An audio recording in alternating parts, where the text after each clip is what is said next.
So, good afternoon, ladies and gentlemen. We are starting with the third day of the course. So far we have seen, how materials are coming together in the structures, how they bond together, what is the relationship of these bonds with properties. We have done discussion on mechanical, optical, and thermal properties. And now we are coming to a large group of properties, which actually will be the core of the course. And these are electrical properties. So now I'm gonna share the screen with you.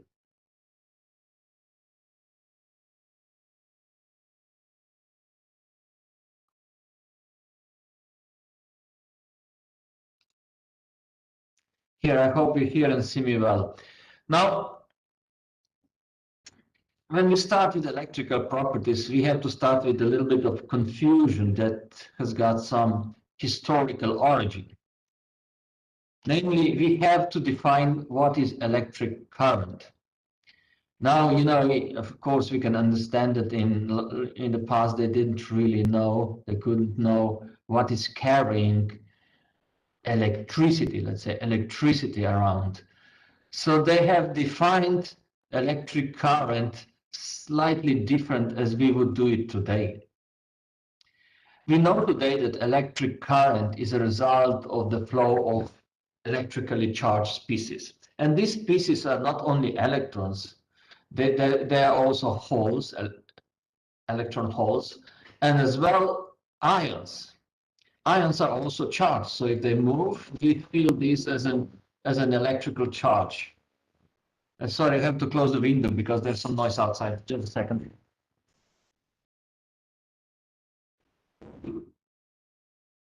I'm back.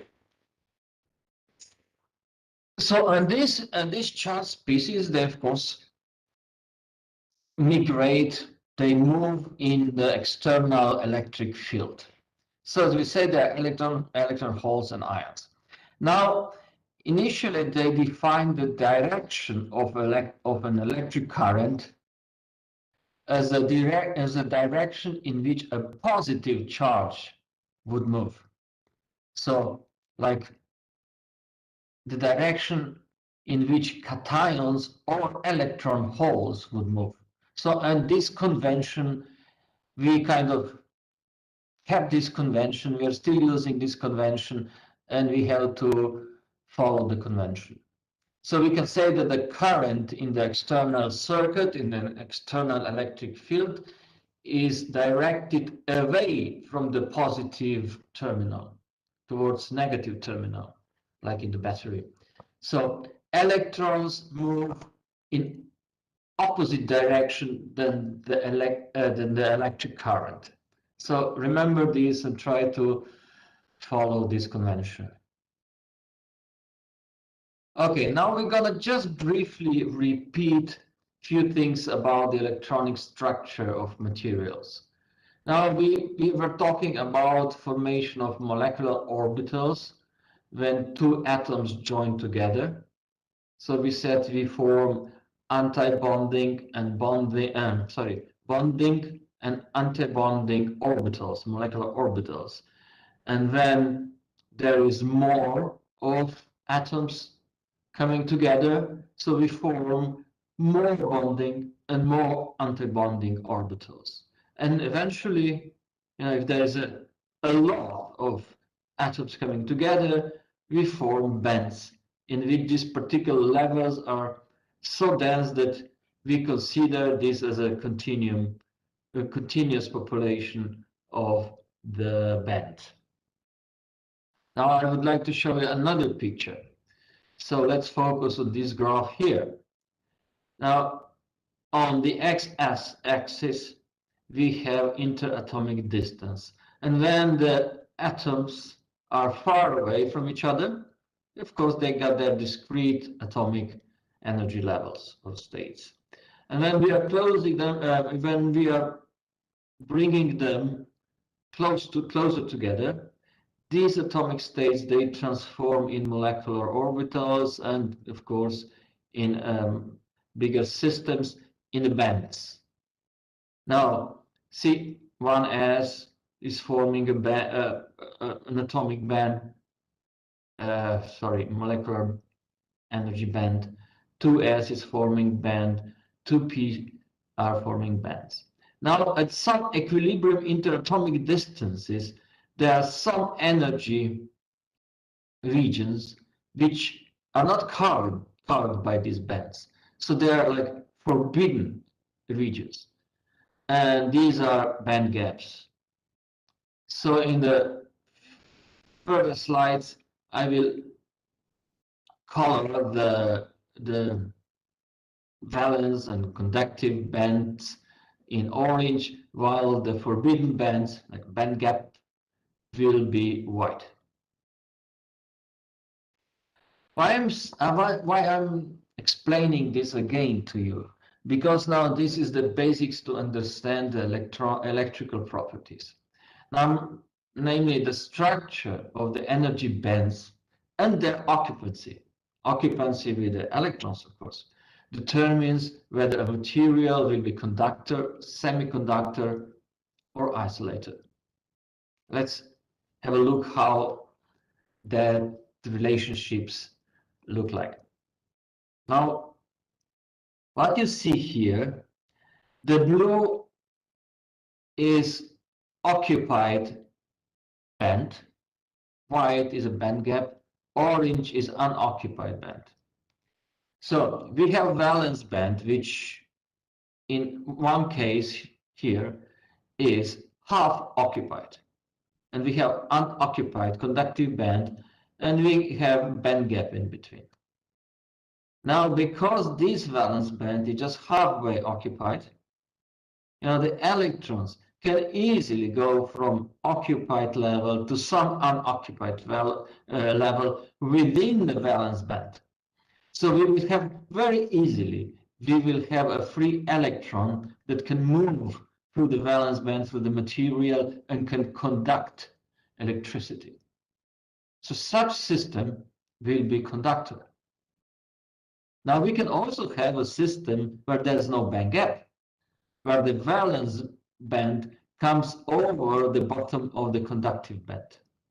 In this case, the situation will be very similar. Again, with very, very little efforts, the electrons will be able to go through the upper valence band level into the conductive band. And again, very, very easily, we will have with very low energy input, we will have free electrons that can conduct electricity.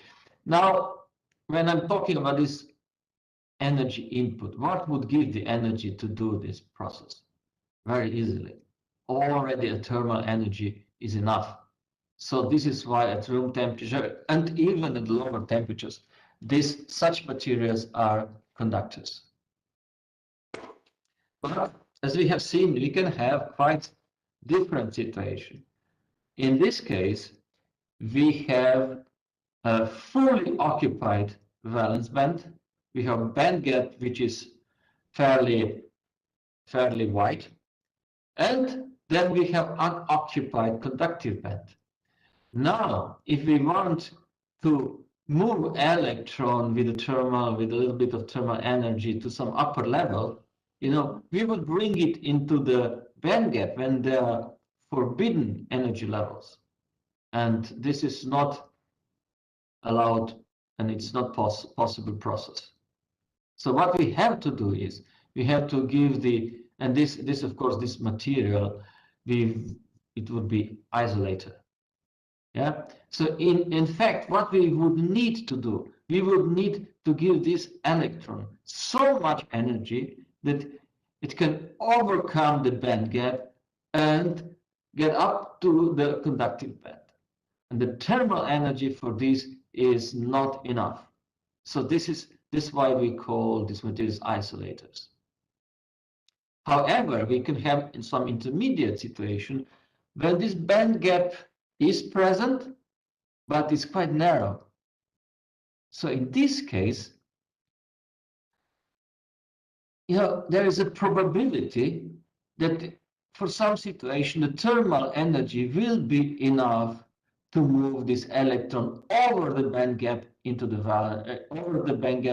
conductive band, where then the electron can conduct electricity.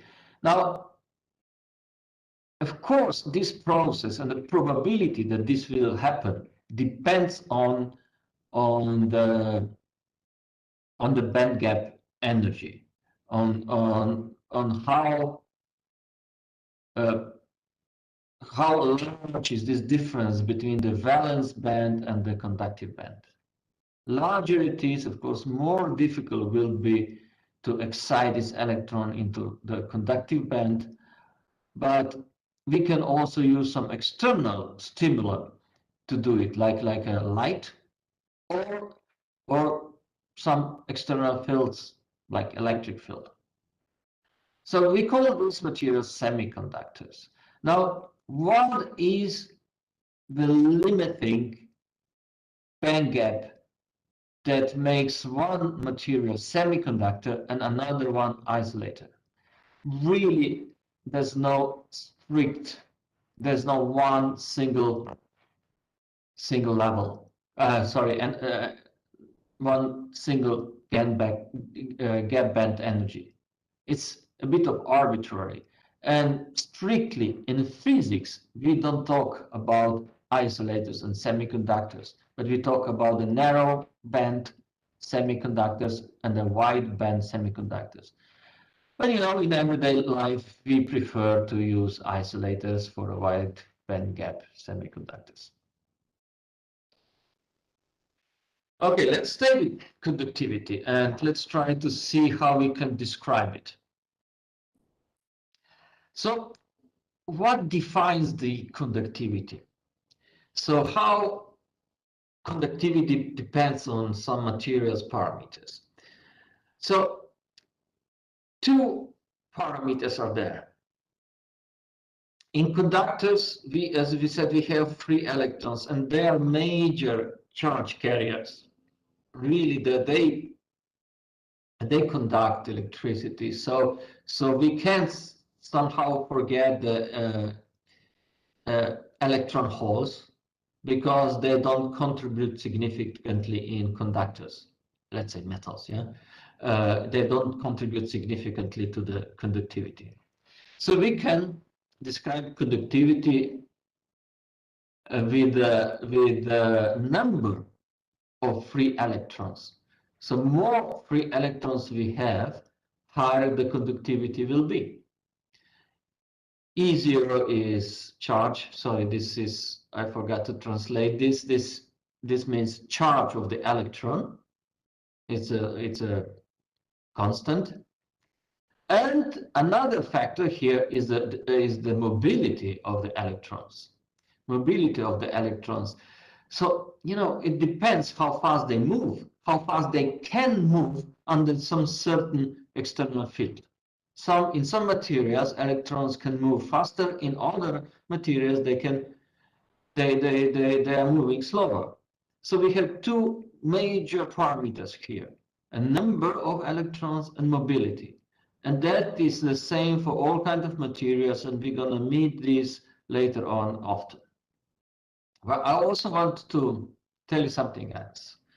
Now, electrons in a material, when they're exposed to some external field, they don't travel in the line just all the time towards the positive terminal.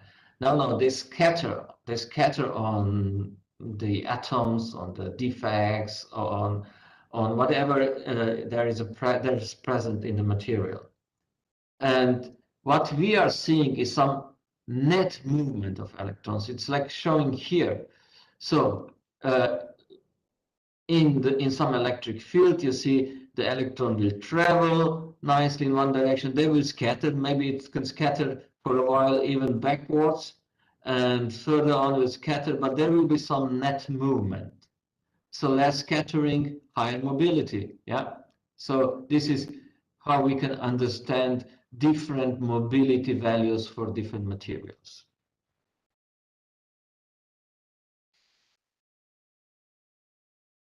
Now, you see, there is no temperature parameter in this expression, but of course, both quantities, number of electrons and mobility, are temperature dependent. So for that reason, also electrical conductivity will be temperature dependent. Now, how this dependence look in the case of conductors?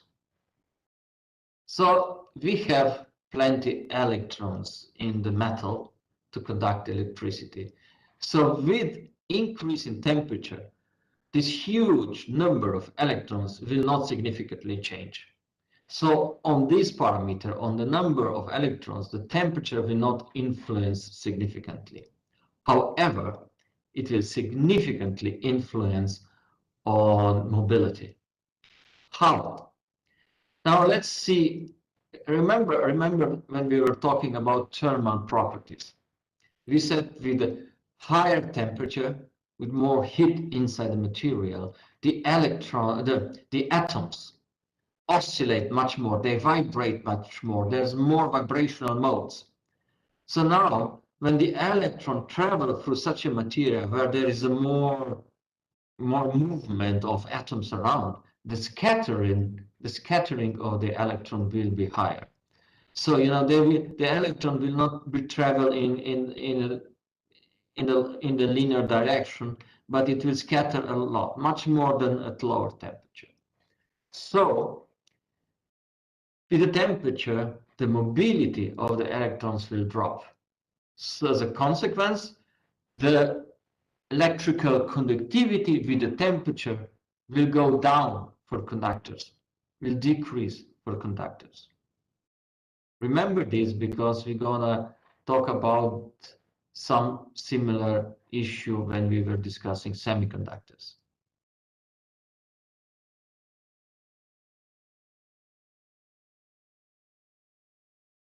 Okay, here I'm giving you a few numbers.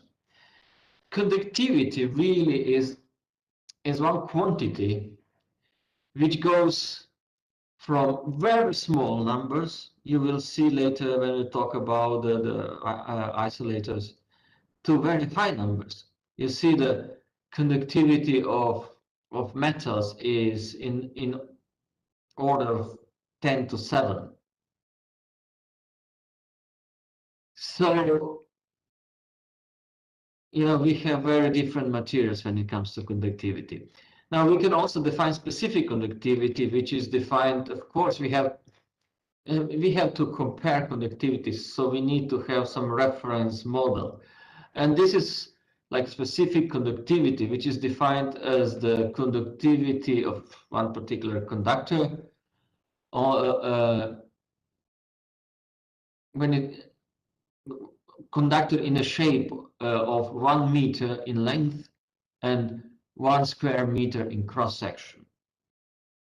So we normally, our measurements on conductivity, we recalculate to this reference geometry.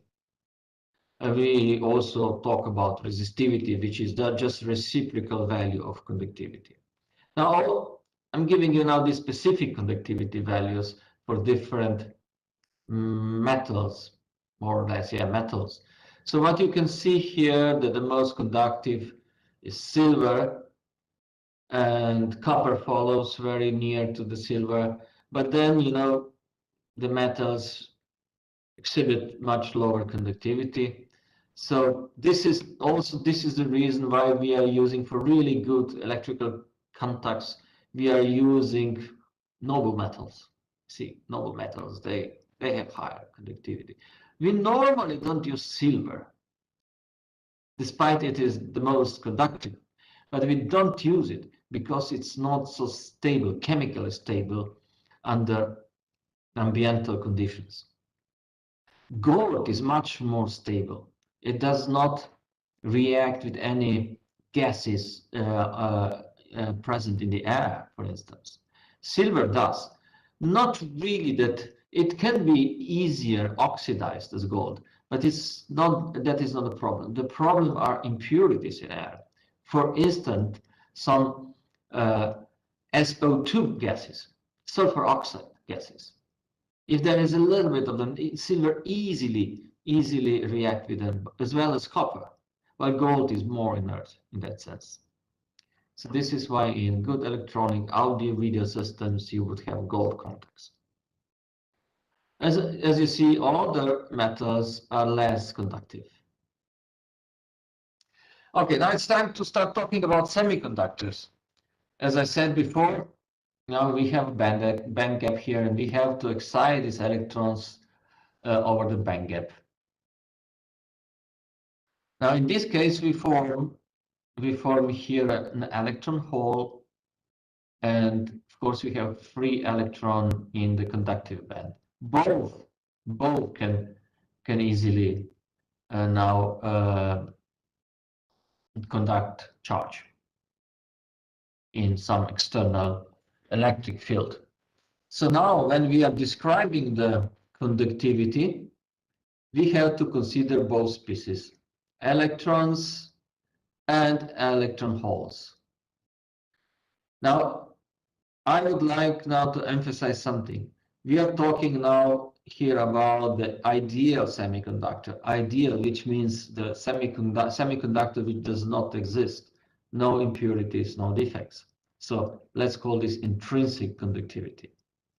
Now, in this case, we have the same amount, same number of electrons and the electron holes. So this expression can be then simplified to the expression which is written here, when we have a number of charge carriers in this case, and the mobility in this parenthesis, in these brackets here.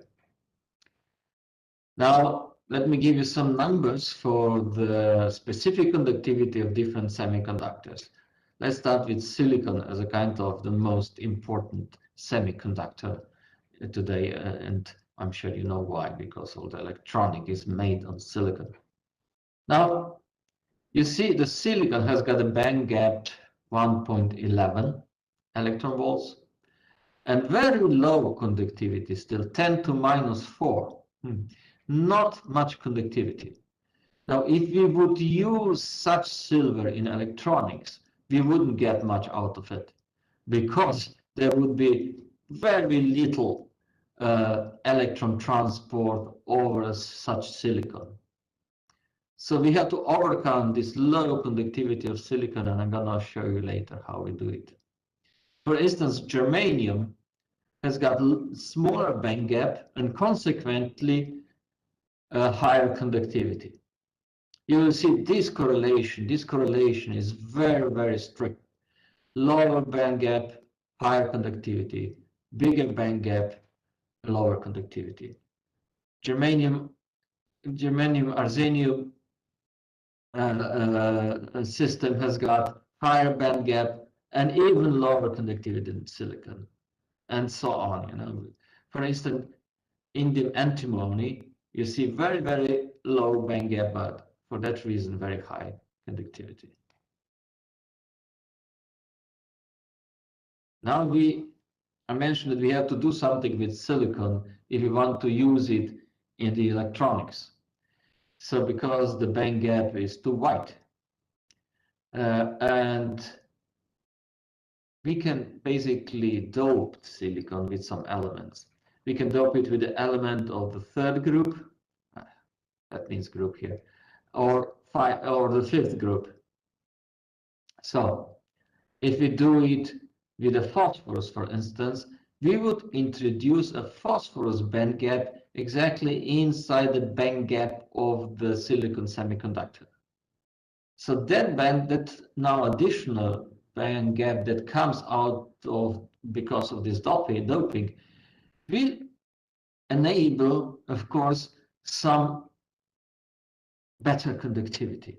Now, this valence band gap has got electrons, and now these phosphorus electrons, they can be now excited into the valence band into the conductive bands of the silicon. So immediately we get one transition, additional transition that will contribute to the overall conductivity. Now, if we dope it with boron, for instance, we would get here another band gap, another band, but this would be a conductive band of boron, and we would be able to excite the electrons from the valence band of silicon into the conductive band of boron, and again increase the conductivity. Now we want to understand how this conductivity is changing with temperature, as I said. Now in this case, we don't have so many electrons that we can neglect the temperature effect or temperature influence on the number of charge carriers. Yeah, because I said that the thermal energy increases the possibility for these processes that I was describing. So higher temperature, more probable these processes will be. So the number of charge carriers increases and increases significantly with temperature. And it increases with temperature so much that this drop in mobility, which I have described for the metals, it's also present here. But the temperature effect on the number of charge carriers is so much higher that all this variation in mobility does not come to the point. So actually, with increase in temperature, the conductivity of semiconductors increases. And this is the mechanism how we can really distinguish between metals and semiconductors. If we observe the behavior of conductivity with temperature, we can see in one case drop and in another case increase. And then we can say, oh, well, this is metal and this is semiconductor.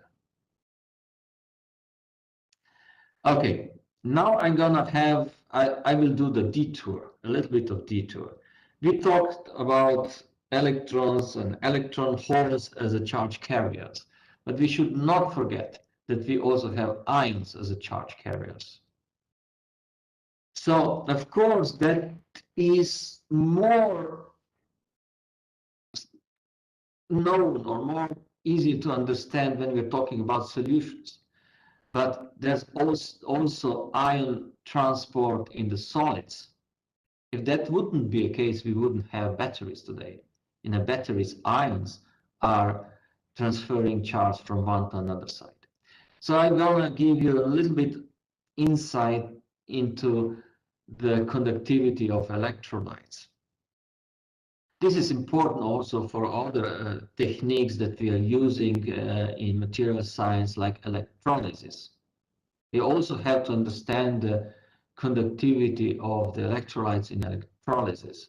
We're going to meet electrolysis, well, in the next days, because it's becoming very important technological process, also for energy storage. There's a conductivity through electrolytes in many batteries, flow batteries, and so on. So I will not introduce any other relationships as we were discussed so far. Now we will see again the same relationship, just it's written in different form. Now the conductivity of electrolyte is again depends on the mobility of the ions and the number of ions. So we can easily just sum up. Z is just a charge of the ion, because electrons and holes, they all have single charge, while the ions can have double, triple charge, or even more. So Z is like, you know, let's say potassium or calcium would have charge 2+, yeah? Now, we can calculate or we can describe the conductivity of ions simply by summing up all the ions in the system with their charge, and of course considering their mobility. In binary electrolytes like sodium chloride, we can simplify this into this expression here when we have mobility of chlorine ion and the mobility and the number of chloride ions, and we have mobility of sodium ion and the number of sodium ions. Z is 1, so we can simplify this into this expression here. Now, if we derive this expression with concentration, or let's say with the number of ions, it's again very simple. We would get this linear relationship. So what does it tell us? Sodium chloride dissolves in water into very simple into sodium ions and chlorine ions. So, and then we have this expression here. It says that the change of the conductivity with concentration should follow some linear relationship. And indeed, it does. But look, this graph is only up to 1 mole per liter. And it follows pretty much linearly the concentration, the conductivity. However, if we extend this graph, if we extend this plot to higher concentration, there would be some deviations from linearity. And well, this happens because mobility is also concentration dependent. It's not independent on n, but it changes. It goes down in the case of highly concentrated electrolytes. Fine, we can understand that. Of course, in the physical chemistry approaches, we can explain this very well, no problem. But what we see out of this equation is that this value, this plot, should never go down. The conductivity should not drop with the concentration because mobility cannot be negative. But also that is not correct. I'll show you. Now, if we assume this particular salt, iron chloride, how it dissolves in water, we would say, well, very easy, iron 2 plus and 2 chlorine ions. And then we can again introduce this into the equation for conductivity, derive it, and we would get this expression here, very similar to the other one. And that would also tell us, conductivity should not drop with the concentration, but if we measure this, of course, we get a drop. Now, we don't know why. We have to explain this now, why. And of course, that was our study. And that was study which my PhD student that you will meet today afternoon during the tutorials has performed in order to understand this phenomenon. And the reason for this is that the assumption that we have put down here is not valid. Actually, iron chloride dissolves in much more complicated way. It forms two ionic species. Only one is charged, another one is not. So, and these two species, the share between them depends, you see, this X value. It dissociates into two species with different shares, and this share, this X value, depends on temperature and concentration. Higher is temperature, higher is X. Higher is concentration, higher is X. So here you go. We have measured this with some absorption spectroscopy, and we indeed have shown that at higher temperature, you almost only have this negative species. And this is because because of electronic structure of the system, electronegativity of the chlorine, which shift the electron density towards the chlorine ion and destabilizes this particular water molecule, this particular bond here. And at higher temperature, it is very probable that this destabilized apical water molecule will be substituted by a chloride. Now also with the concentration, same happen, but for different reason.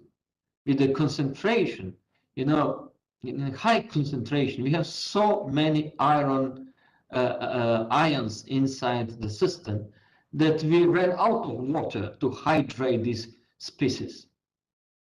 And that is very energetically unfavorable, and free energy of such system increases. And due to so-called entropic reasons, this situation is more favorable.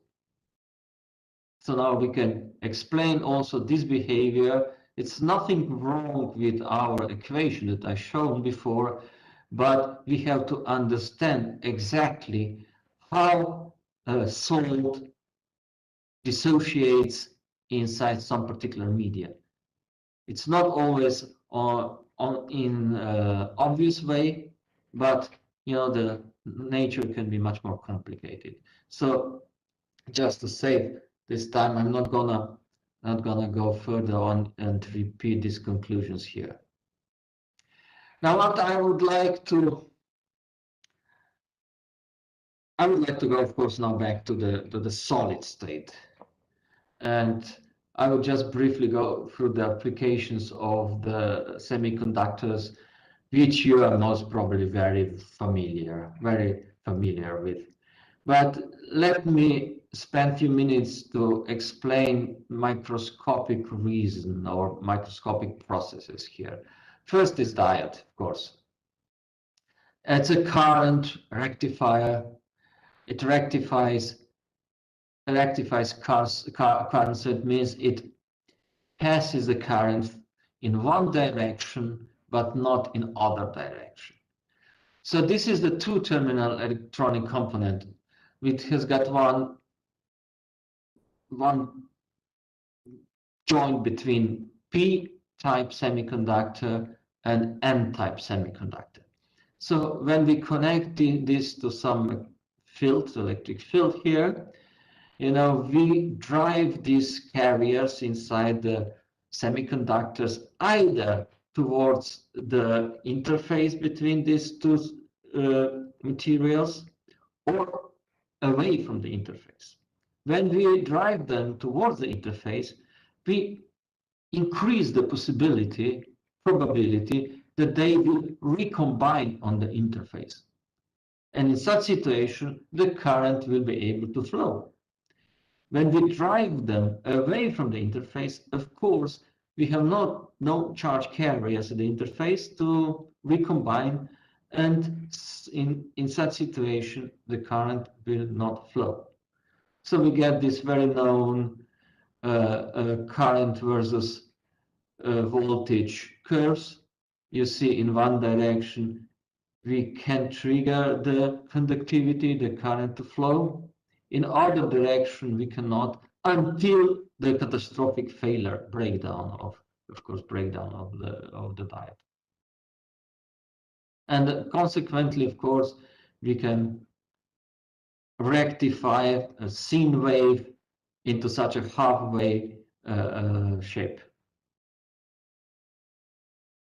Another very known device or component is transistor. I'm showing you here PNP transistor, which is bipolar junction transistor, and it's composed of three elements. We have P-type semiconductor on both sides, emitter and collector, and in between is a thin layer of N-type semiconductor, which we call base. Now, the emitter region, this part, is used to supply charge. to the charge carriers to the collector on this side. However, this charge goes through the base, through the steam N-type layer, and of course, partially it can recombine inside, but it can't recombine all the charges because it's too thin. Now, that means that the base region can base region can control amount of the current. If we put it under some potential, it can control how much of the charge will pass through into the collector. So with one signal here on the base, we can modulate, we can control the signal through the transistor. So the transistor can act as an amplifier or modulator of the main signal.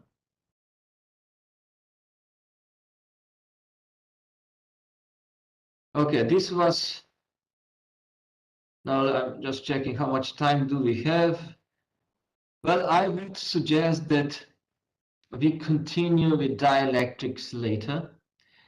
And now I would give you some time for questions. I will stop sharing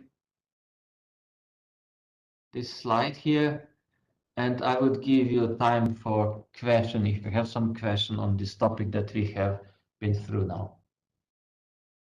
Thank you, Professor Willem. So participants, if you guys have any question, you can type it in the chat box or you can raise your hand.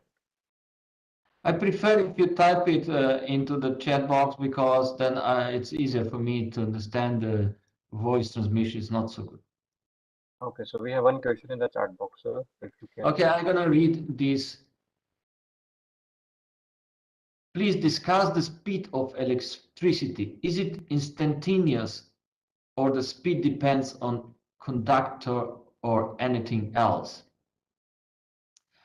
Well, when you say speed of electricity, you're talking about electron transport properties. Basically, we are talking here about the mobility. This is what I have discussed. The mobility of the electron depends on the material, of course. It depends on the material and the temperature. Now, the mobility, as I said, the electron doesn't travel all the time along the electric field, but it scatters in the material. Always the conductivity goes through some material. It doesn't go through the vacuum. We always have present atoms there, but also some defects and phonons. So more of the phonons are there, more of the scattering will be. And therefore, when we are talking about the transport properties of charge carriers, yes, we are talking about the dependence on the material and dependence on the temperature. In electrolytes, there's also dependence on the charge carrier concentration. Okay, hope you're happy with the answer. Yes, any other participant who wants to ask his question, they can type it in the chat box or in the question and answer section.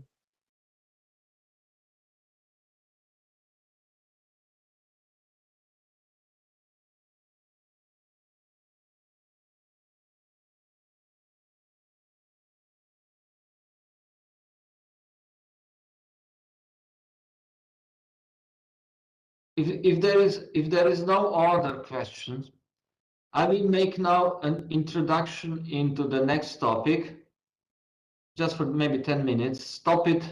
We'll have break later, and then we will continue with the dielectrics. So I'm gonna share slides now. Sir, we have another question in the question. Okay. Let's see. Yes, sir. It's in the question and answer section, sir. So shall I wait for the question or starting now another session, another section? Sir, if you want to answer this, you can. I'll read the question for you. What is the significance of orbital overlap as we proceed towards center in energy distance diagram, distribution diagram? I will ask you. Well, I didn't understand this question. What is the significance of orbital overlap? Sir, I have unmuted him. Mr. Puraram, you can Hello. ask your question. Yes, yes, you can ask your question.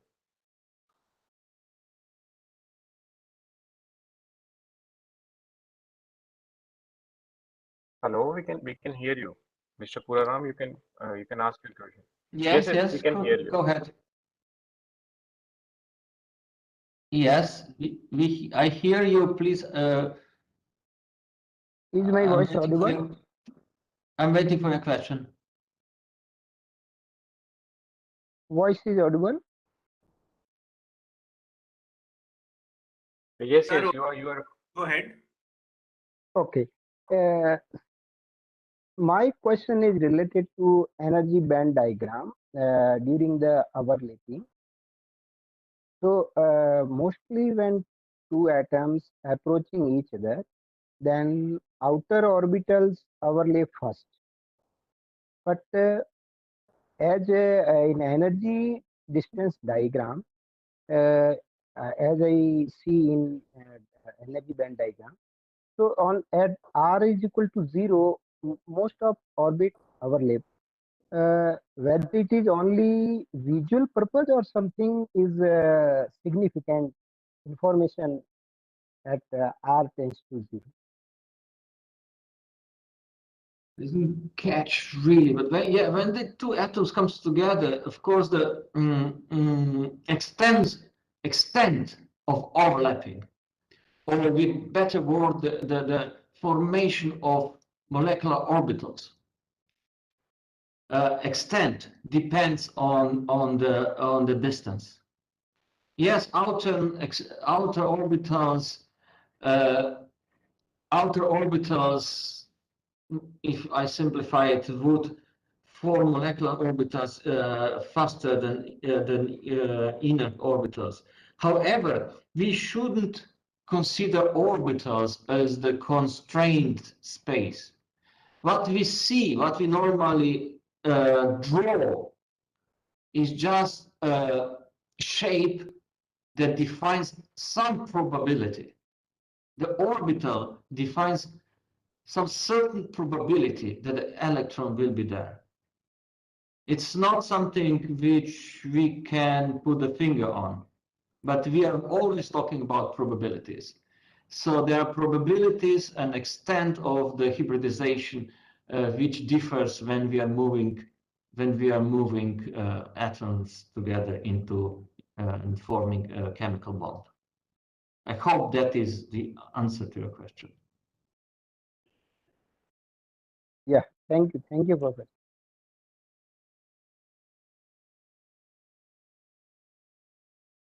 Yes, Professor.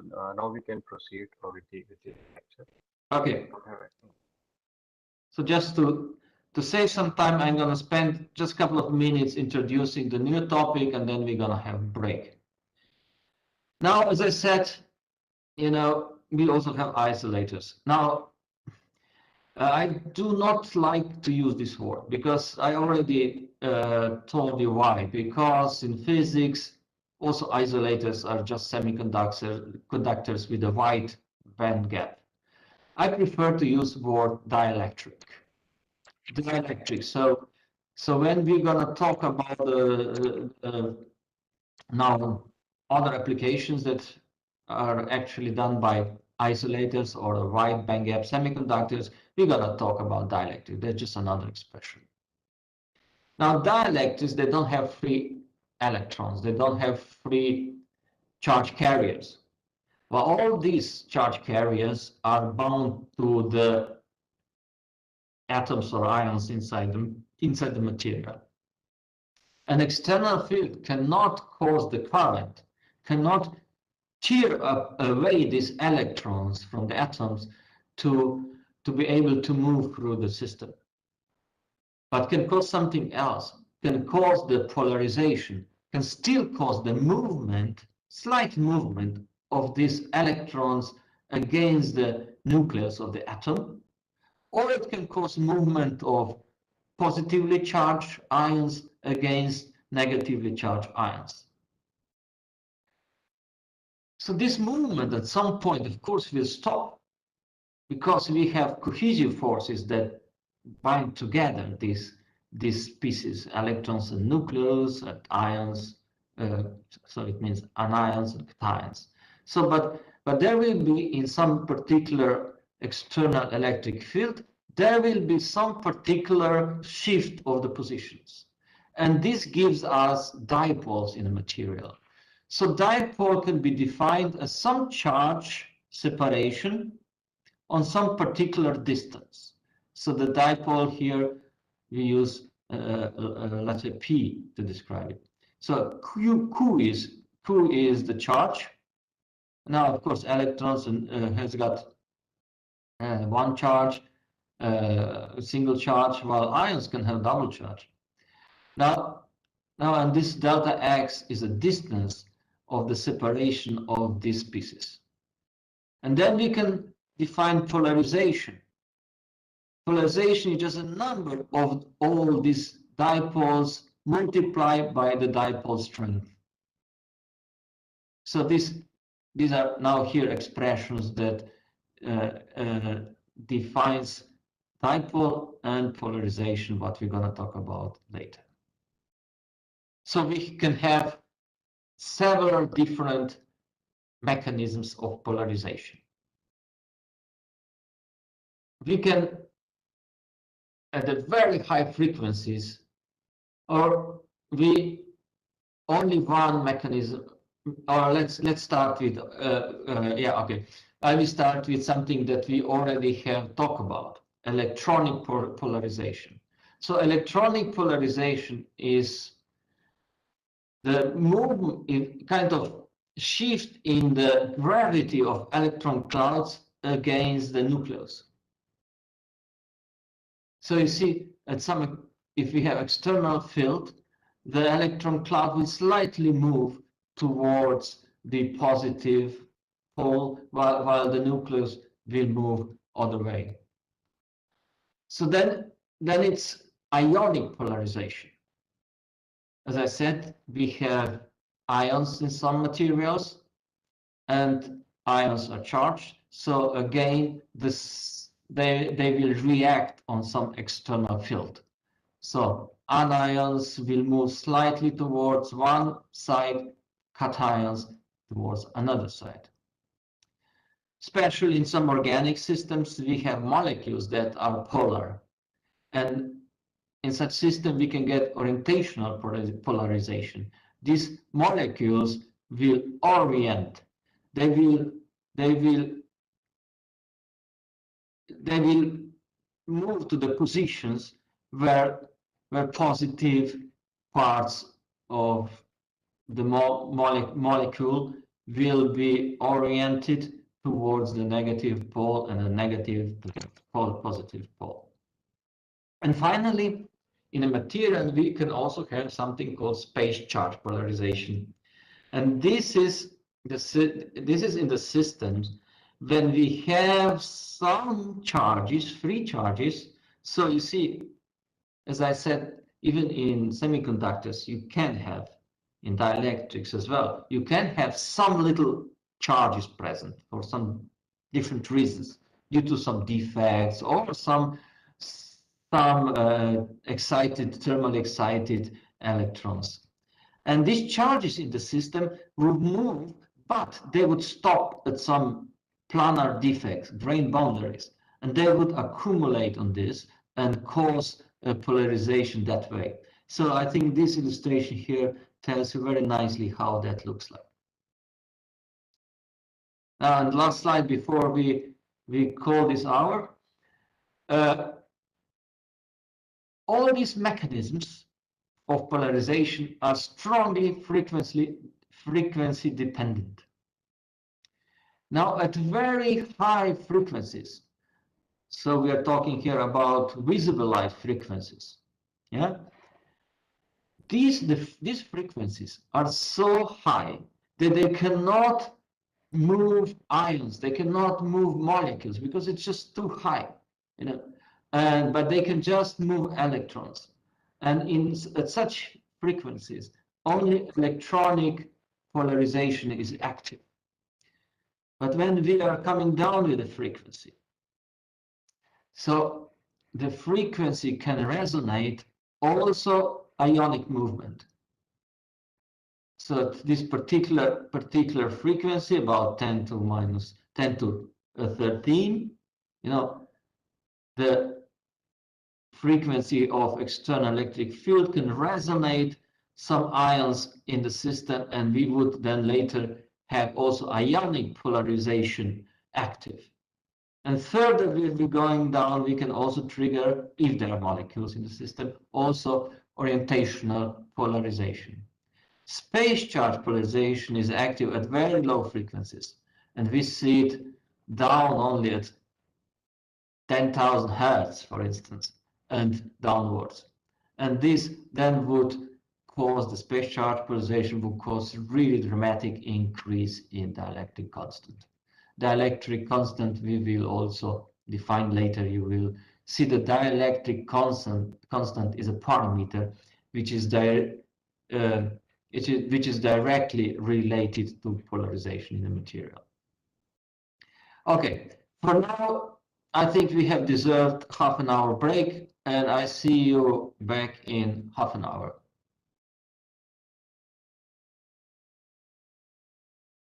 Thank you, sir.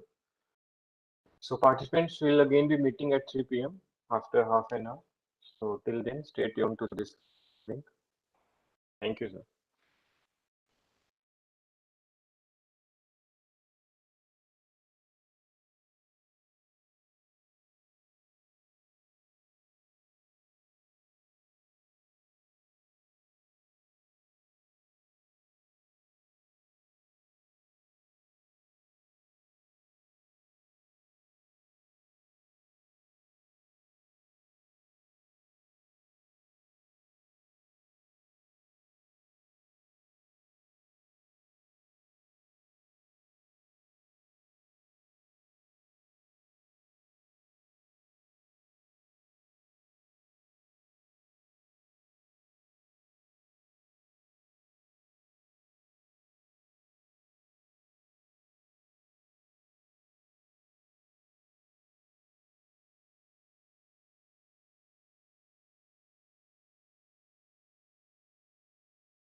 Are we ready to start? Yes, sir. We can start, sir. We can start.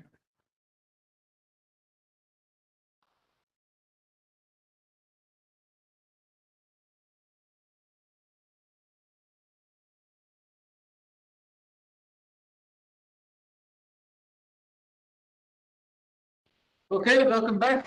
Now, what we have done, we have discussed how the polarization depends on the frequency. And I said that more of mechanisms of polarizations are active, higher is dielectric constant. But so far we haven't defined dielectric constant, so I would like to do it now. Okay. So we also use the expression permittivity instead of dielectric constant in many occasions. So basically, I prefer to talk about permittivity. So we can define the permittivity in the case of capacitor.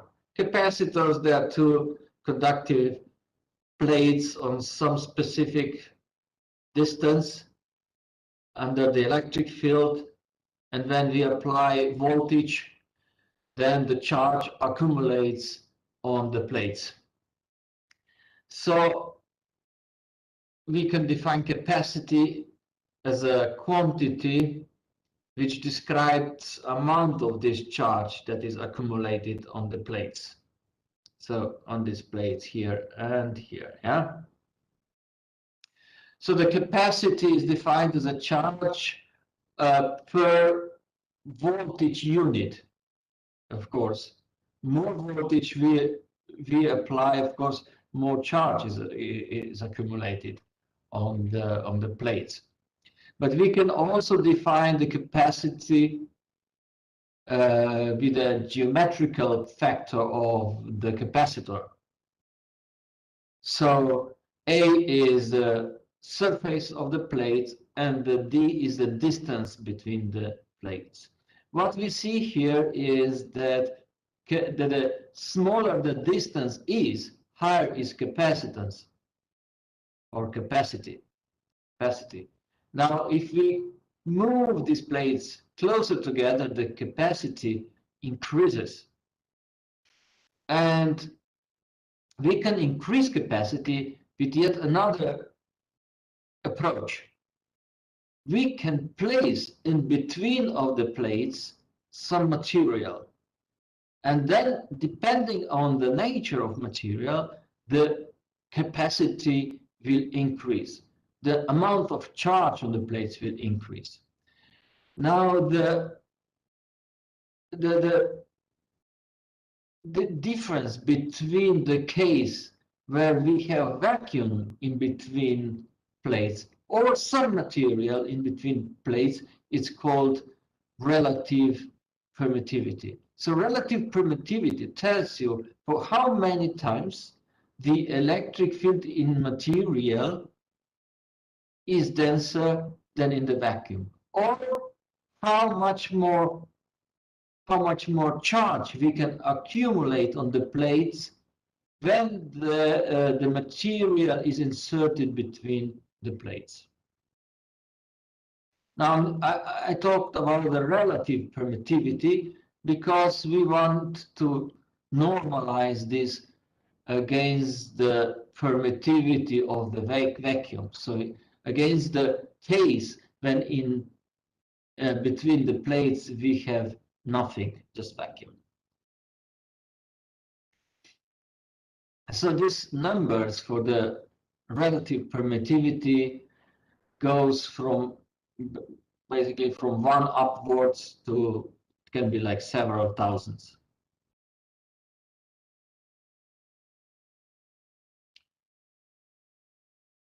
So I would like to now introduce to you another sort of polarization we haven't talked about. We talk about ionic polarization. And ionic polarization we can easily easily imagined this way. Now we have this potential well, we talk about that, in which one particular ion sits. And then we applied some field. This ion moves along this potential well a little bit upwards. So more of the field strength, higher this shift, this movement of the ion would go. And this relationship is linear, as it is shown here. Such systems are called paraelectrics. And when we oscillate this field, you see it goes all the way back, on the same height, let's say, we got the same kind of polarization with the electric field on the other side. And this is how it goes then, up and down and up and down in the linear manner. Now, not always potential wells are of this shape. They can be of different shape. This is double minimum well. For some specific crystal structures that have no center symmetry, you see this potential well has got a center symmetry. And this happens in the materials where which they have center of symmetry. Now, if the crystal hasn't got center of symmetry, the potential here will not be symmetric. And we can illustrate it with this double minimum well. In this case, you see, even without electric field, the ion cannot sit in the middle of the well, but it will sit in one or another minimum. And when we apply now electric field, we need some certain field strength to move this ion over this barrier into another minimum. And that is reflected into this plot, polarization versus field plot. Now, if we remove the field, of course, this ion electron cannot go back to the original site because there's this energy barrier here. And we need some certain amount of field in the opposite direction to again cause this change of the position. And as you see here, that results in completely different polarization versus electric field dependence. Actually, what we get is so-called ferroelectric hysteresis. So if I go again, at some point, at some zero electric field, we have this electron on one particular we have some particular polarization at some field in one direction. I go back now, like here. You see, where field goes into one direction, we have all electrons in one minimum. So let's say we are here.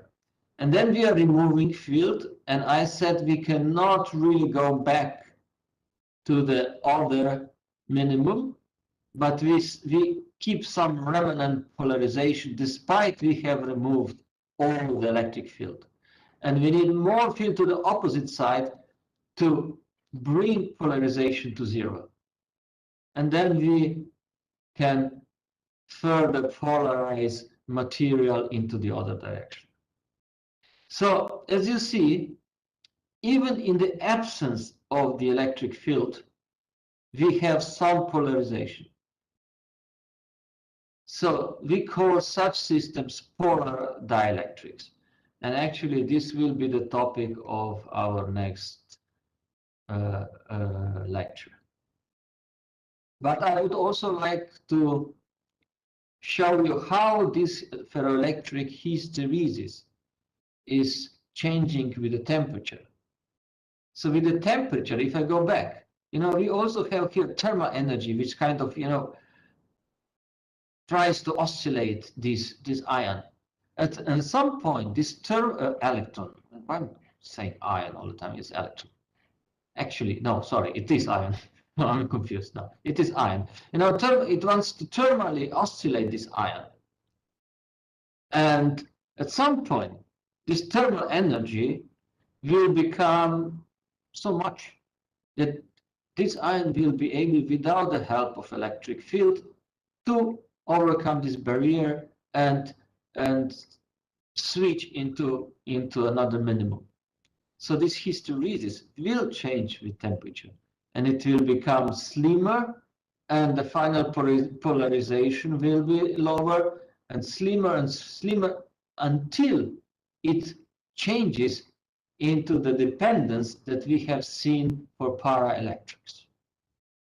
So if I show this on this particular plot, which shows polarization versus temperature, so polarization with increasing temperature will initially slightly decrease, but at some point it will abruptly go down into the paraelectric state. We call this temperature Curie temperature. At this point, it is a phase transition happening. So non-centrosymmetric system, crystal system, changes into a centrosymmetric. It is a kind of phase transformation that happens quite abruptly. It can be first, the second order, but mainly they're quite instantaneous of the first order. Okay, now I can finish with this chapter, and we're gonna continue with polar dielectrics. So as I said, polar dielectrics are dielectrics that maintain some polarization, some polar state, even in the absence of external electric field. This is very technologically, very, very important group of materials. You will see how many very useful components and devices we have produced out of this group of materials. So here I will give you some introduction into this, just to warm up, and also there are some very interesting things about that. Then, of course, we cannot discuss all kinds of polar dielectrics. So I have chosen two types. One which is one of the most historically known group, Pyroelectrics, and one which gained a lot of attraction in the latest years, and these are electrocalorics. So we talked. I want to show you how these materials really are important for today's sustainable technologies that we have to use, we have to further develop. So I have selected this group of applications just to be up to date. So we have piezoelectrics. They react on some stress and they give you electrical signal. For instance, if we would introduce them into your athletic shoes, and you would then walk around, you would apply stress on these piezoelectrics, and you can generate small electric current, which then can be stored into some capacitors or batteries, and give you some source of energy, maybe to charge your mobile phone, for instance. Or yet another nice application is artificial tree, when we would have this artificial leaf, which would then, in the windy day, it would be flapping around and generate some electricity here at the junction with the stem. Next are thermoelectrics. They can be used to cool down, but also to warm up some little devices with the application of some electric current. So we are using so-called Peltier effect to produce these Peltier elements. You see, they with the application of electric current, they decrease the temperature. And we use this Peltier effect, which actually is the effect that happens when we apply current on the junction of two different metals or semiconductors.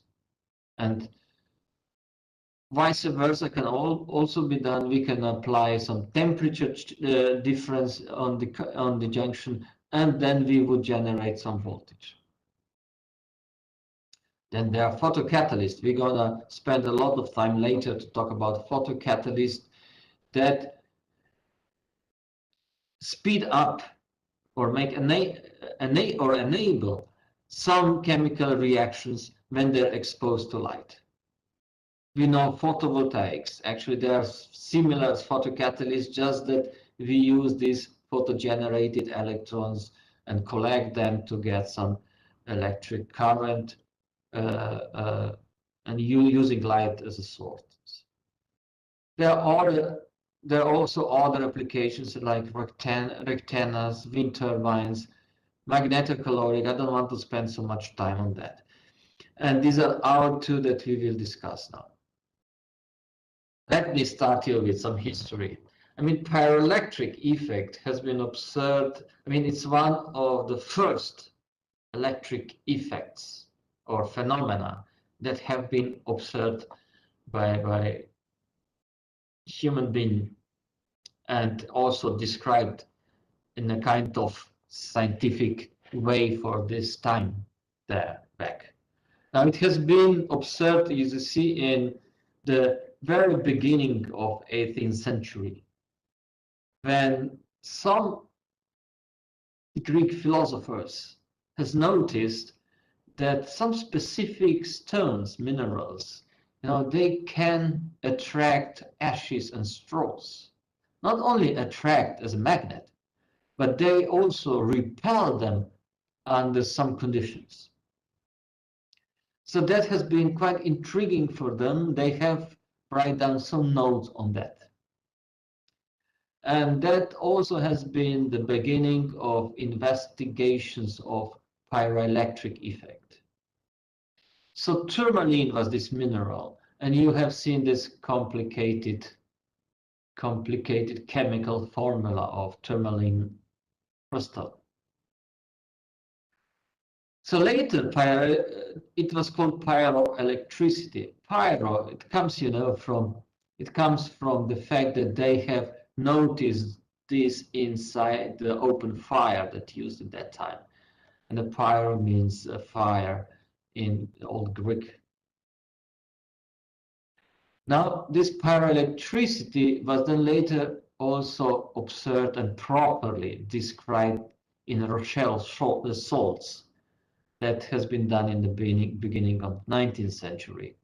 And so on and so on, then all these investigation of pyroelectric effect and pyroelectric materials have continued. And you see, we have started to produce first devices in 1938, infrared sensors and infrared spectroscopy. And then further on, some infrared detectors and all kinds of other devices, pyroelectric devices. So what is pyroelectric effect? So we should define this pyroelectric effect. So it can happen also only in the materials with permanent electric polarization, so polar dielectrics. So let's now imagine this polar dielectric under the constant temperature. So it has got some polarization. So if we would have a single crystal, this polarization will cause one surface to be positively charged and opposite surface to be negatively charged. I remember I have got a question from you how these charged surfaces or charged ions can be stable if they are just charged. But really they are charged, but this charge is also neutralized in the environment. It is neutralized by attracting oppositely charged species from environment, let's say from air. They would form some kind of masking layer on the top of surface. So this layer will consist, let's say, of some ions or let's consider ions, yeah? And that would neutralize surfaces. Now, what happens if we suddenly change the temperature of the single crystal, this polar dielectric? The polarization will change. We have seen that before, how polarization depends on temperature. So polarization will change. And then also this masking charge will have to change. So if polarization will decrease, we will release some ions away and kind of compensate this decrease in that sense. Now, okay, fine. But let's consider the system where we have now the electrodes on the surface of the polar dielectric.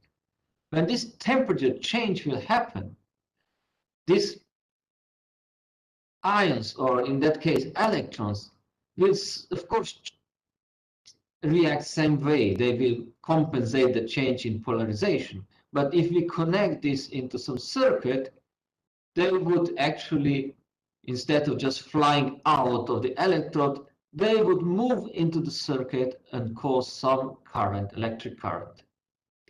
So we get this electric current only when temperature changes. But when temperature is constant, the current is zero.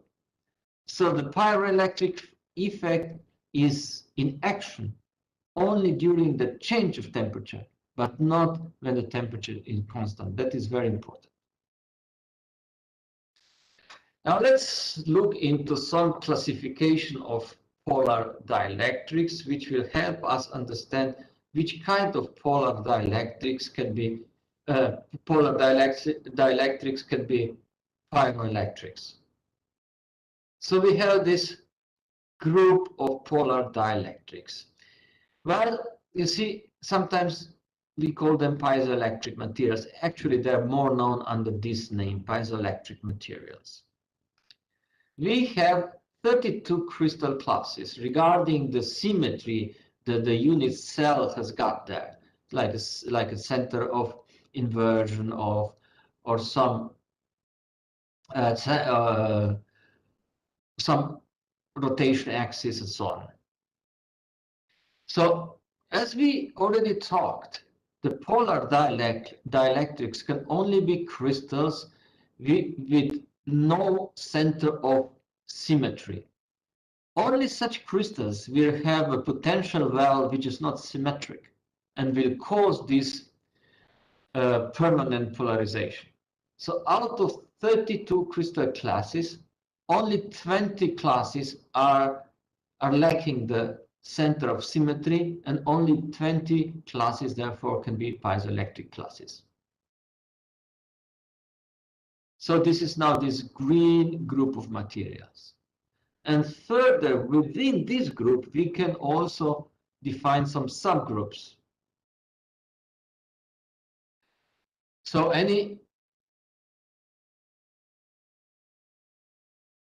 out of these piezoelectric materials, not all are pyroelectrics, because pyroelectrics are polar dielectrics which can switch polarization. And only out of pyroelectric materials, only few are ferroelectrics, which has got spontaneous electric polarization that can be reversed with application of external electric field. I want now to go into a little bit of thermodynamics to better explain you the differences between the materials and the correlation towards the crystal structure and the symmetry elements. We can write down the Gibbs free energy with three terms: entropic terms, entropic terms, yes. And we well, this is the Gibbs free energy for the dielectrics in the electric field. What can be there? The term entropic term, the term that relates to the stress, and the term that relates to external electric field and the related displacement on ions. Of course, we don't have an entropic term here because there's no chemical change. Now we can express electrical displacement. This is what we call, actually, with other words, polarization. With differential of the Gibbs free energy at the constant temperature and constant stress. And then, of course, we would get relatively simple relationship. The displacement is a change of Gibbs free energy as a function of the change of over the change of electric field. Now we know that physical constants are defined by the second derivative, and if we derive this derivative, then we would obtain this expression here at the constant stress. Or we can also say that this physical quantity at a constant stress and electric field is the change of displacement over the change of temperature. So we see here that this P is equal to 0 only when there is some change in temperature.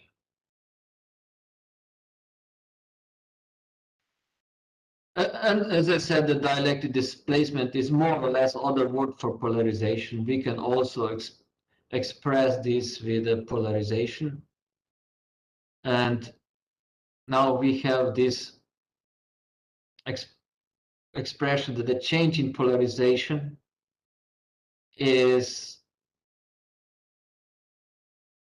depends on the change in temperature, and the constant here, proportionate constant here, is a pyroelectric effect. So this is just telling you that only when there is a temperature change, there is a pyroelectric effect. And the pyroelectric effect depends on whether the material is free, like a single crystal, or it's strained, clamped. And that is the case when some thin films are deposited on the substrate. So when it's clamped, we have constant stress because the substrate stresses the film. And when it is free, it's unconstrained, so we can constant strain. There's no like any deformation. So here we can define primary pyroelectric effect, which happens in a free crystal and is just a consequence of the temperature change. Or we can define secondary effect, which may be regarded as the piezoelectric polarization arising from the thermal expansion. And it's generally it's larger than the primary effect, but not in all cases. Now I can illustrate that here. So this is like very known triangle of material properties. I put here electrical, mechanical, and the thermal properties. So thermal properties relate to entropy. Electrical properties relate to displacement, electrical displacement, polarization. Stress relates to strain. Now you see the primary pyroelectric effect. In this case, the thermal energy directly influences the electric displacement, but it can be also indirectly when the thermal when the thermal field influences the strain over the piezoelectric effect, and then this influences the strain influences the ionic displacement.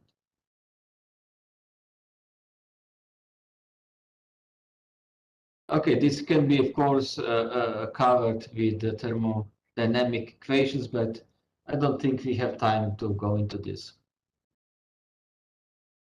What I would like to discuss in more details is the correlation now of the pyroelectric parameters with the crystal lattice. It is a well-known principle that the symmetry of physical properties of one particular crystal must include the same symmetry elements than the symmetry of the crystal. For example, sodium chloride has the four-fold point group. Fourfold, it means that you can turn your crystal along one particular axis 4 times, and each time you will come to the same position of the atoms, ions. So you move it for 90 degrees, and your unit cell will look exactly the same as before the movement. And you can go further on for another 90 degrees and so on. You can have also a threefold point group where you would turn your crystal 3 times around, and each time you would get to the same unit cell.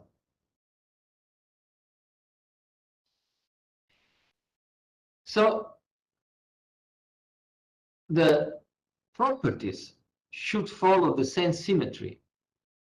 So in that sense, the pyroelectric can be written as the pyroelectricity can be written as the first rank tensor. So it has got different quantity. It is different in 3 directions, x, y, and z directions. So we can represent this also in a term of the transformed pyroelectric tensor using something called cosine directional matrix. And this cosine directional matrix is constructed from the symmetry elements of the crystal. I'll show you how. So let's consider center of inversion or center of symmetry, how you call it. Now this is our coordinate system with 3 axes, Z1, Z2, and Z3. Let me close the window again.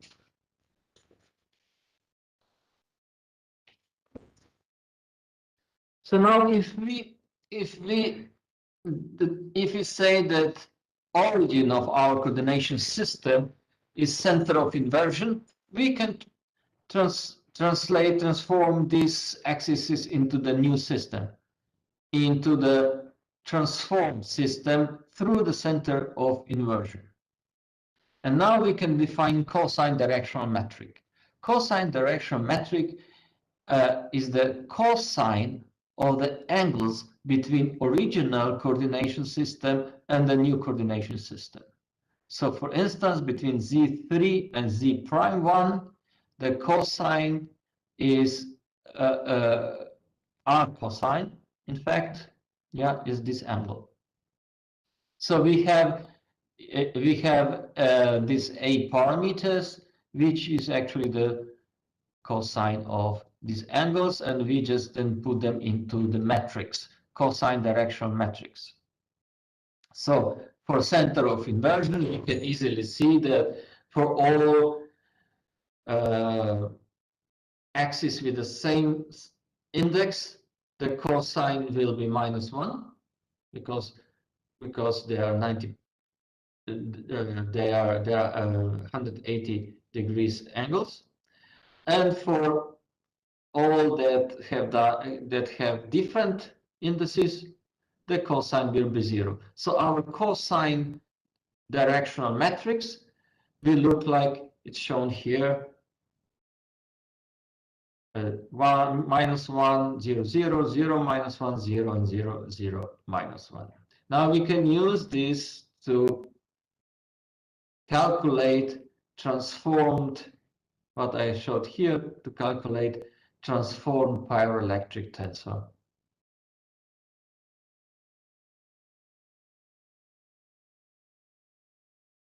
Now, for this system, so for center of symmetry, we have now constructed the cosine directional metric. So let's now calculate the transformed pyroelectric tensor. So if we do these calculations, we get for all of these parameters, we get that P prime should be equal to minus P. So that only can be true when P is equal to 0. All these P coefficient parameters should be equal to 0. So it means that all pyroelectric constants in all three directions of our system are 0. So it means that there's no pyroelectricity. And in fact, we have just calculated what we have already known, that system with center of symmetry has got no pyroelectric effect. But let's look now some other mineral with like a quartz with some other symmetry elements, like a threefold axis. I told you what this threefold symmetry means. So the quartz has got two symmetry elements, threefold axis and twofold axis. So we have to calculate, we have to go through this procedure for both symmetry elements. Now, here you see the cosine directional metric calculated for the threefold axis, the same way I have shown for the center of symmetry. And then the multiplication and the transformed pyroelectric tensor gives you this expression here. Now you can easily see that these equations are satisfied only when P1 and P2 are equal to 0. Well, you can take this for the homework. Just look very carefully into these two first expressions, and you will see that only when P1 and P2 are equal to 0, this is satisfied. Well, P3 in this symmetry element is free and can be whatever. Now we have to combine this with the second symmetry element, twofold axis. So we turn the system for 180 degrees and we obtain the same situation. Now in this case, we have this particular cosine matrix and we can calculate this particular pyroelectric transform parameters, sorry. And then we have to consider now all these 6 equations. We already have come to the conclusion that P1 and P2 are 0. So we really don't need to look much into these first 2 parameters. And then let's see what is third one telling.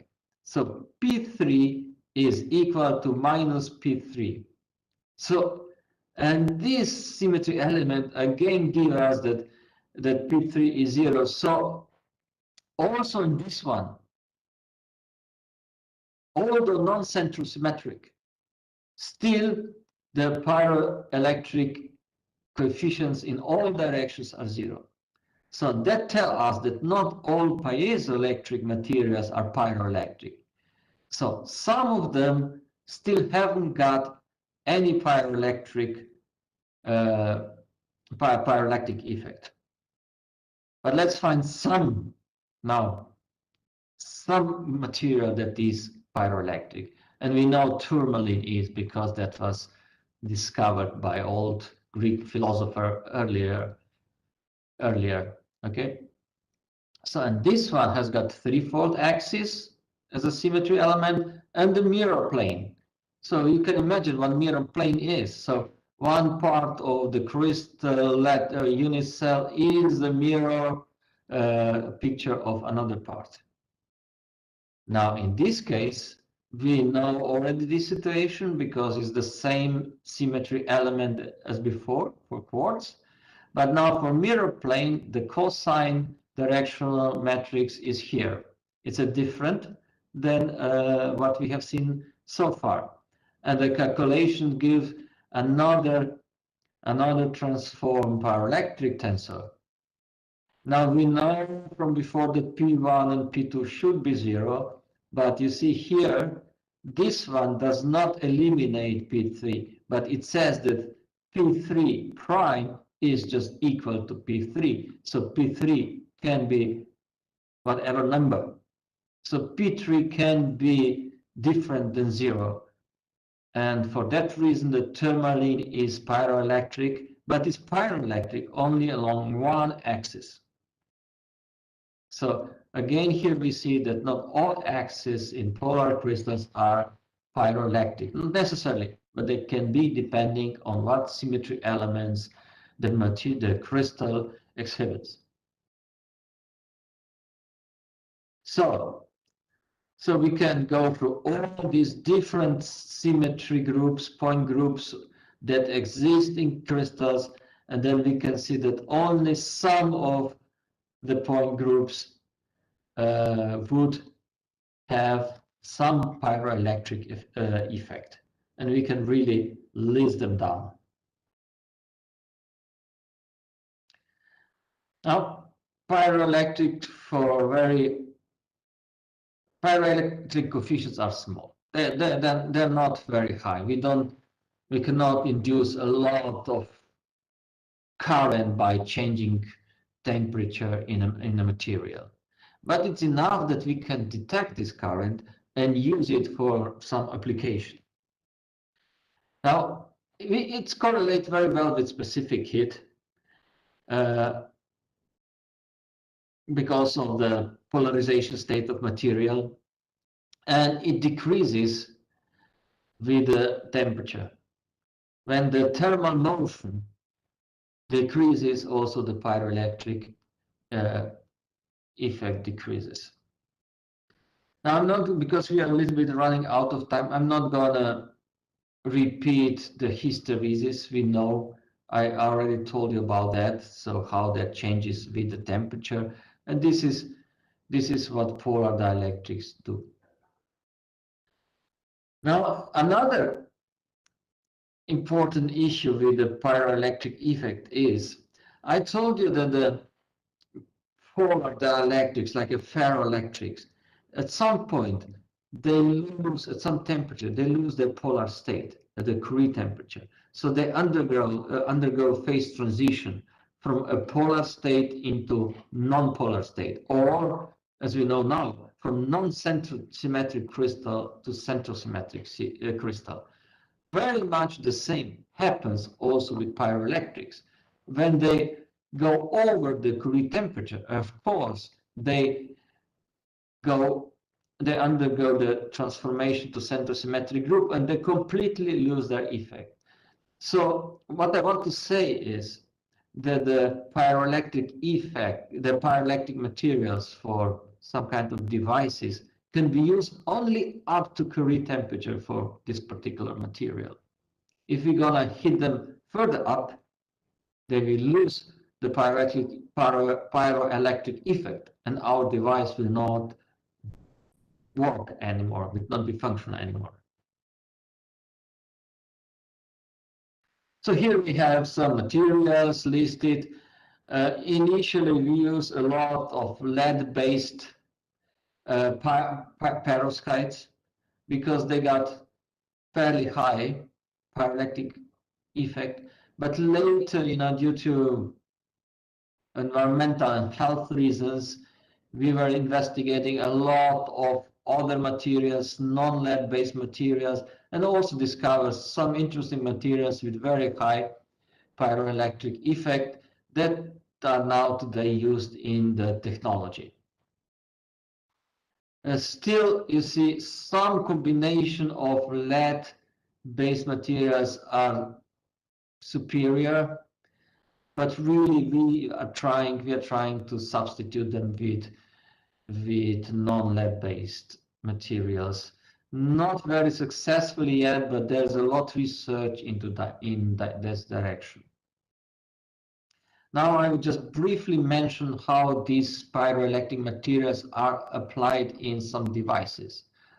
So of course, Pyroelectric Detector is the main thing. You know, we want to detect the change in temperature, and we use these pyroelectric components. So as I show, pyroelectric material coated with electrodes.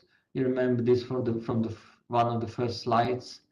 And on the top, we also put some black coating that we increase, that we kind of make this device sensitive to the absorbed light. Black coating absorbs light and heats up. So this heating gives us impulse, electric impulse. So if we have optical impulse, it heats up the black coating, and it creates the kind of reaction in the pyrochlore. So we would get some kind of voltage out of this temporarily, of course, temporarily, just as a consequence of this optical pulse. And then if we want, I'm gonna just leave out this. And if we want then to kind of more for a longer time, if you want for a longer time observe one particular temperature, then we need to install a chopper in front of the kind of matrix of this particular pyroelectric elements, and that it would give us constantly some pulse of optical signal, and then we would be able to read the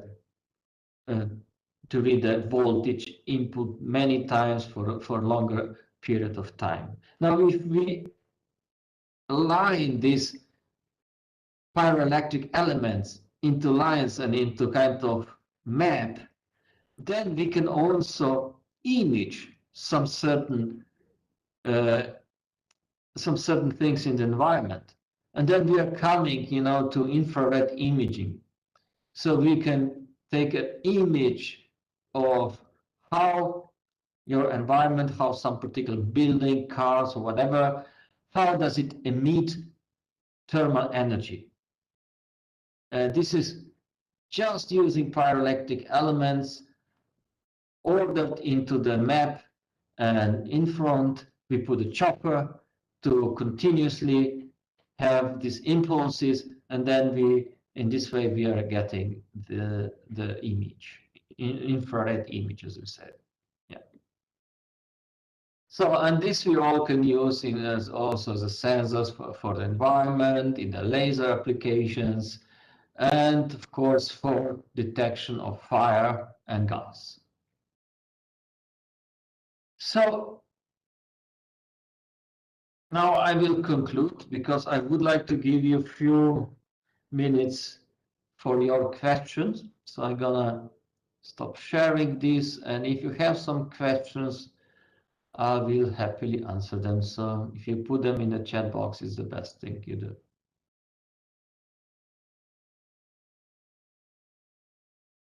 Thank you, Professor. So participants, you can post your questions or you can type your questions in the chat box.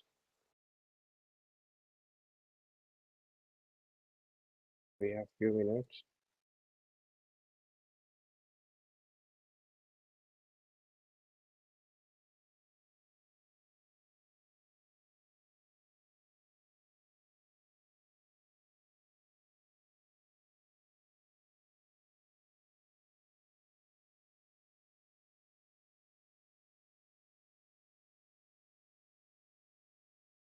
So there is one question in the chat box. I have pasted it.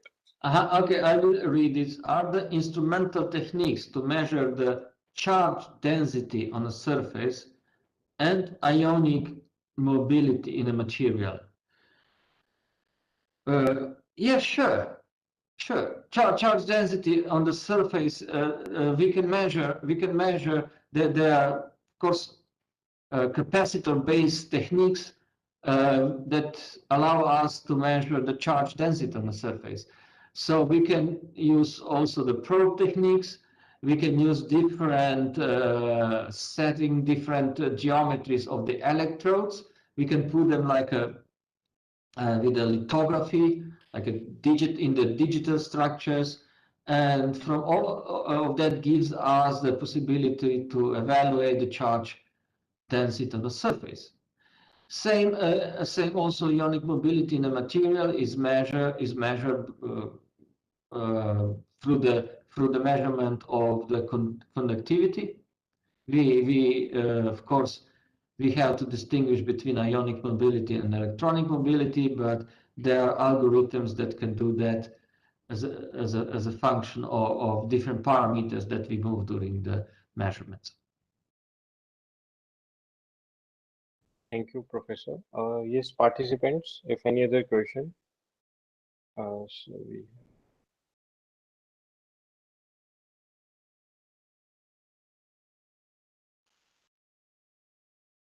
Can we measure these properties in a fluid? So, of course, in fluid, we can measure conductivity. Conductometers for solutions are available commercially for a long time.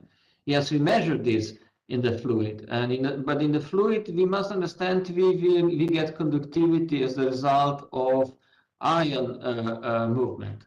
Ions are charge carriers. So yes, we measure this in the fluid. And of course, also in the fluid, the ions can accumulate around the electrodes, which we can consider as a charge on the surface of the electrodes. And we have all kinds of different techniques that we can evaluate the properties of the electrolytes. So, you know, the conductivity measurements of electrolytes is nothing like measurement of the current that is produced between two electrodes. Yeah, that's very available.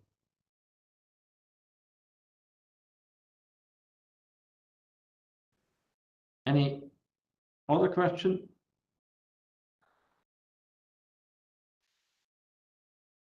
Yes, participants, if there is any other question, you can raise your hand or you can type it in the chat box.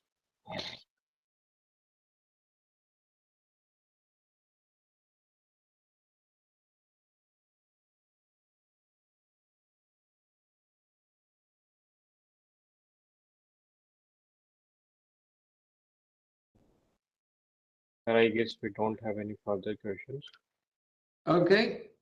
If you don't have any questions, so I meet you again later for the tutorial. Today I'm going to be with you on the tutorial, and you know, for the tutorials I select some more interesting topics, and today we're going to talk about our electric grid and all the problems we have with the electric grid when we want to involve a lot of electricity produced from renewable energy sources.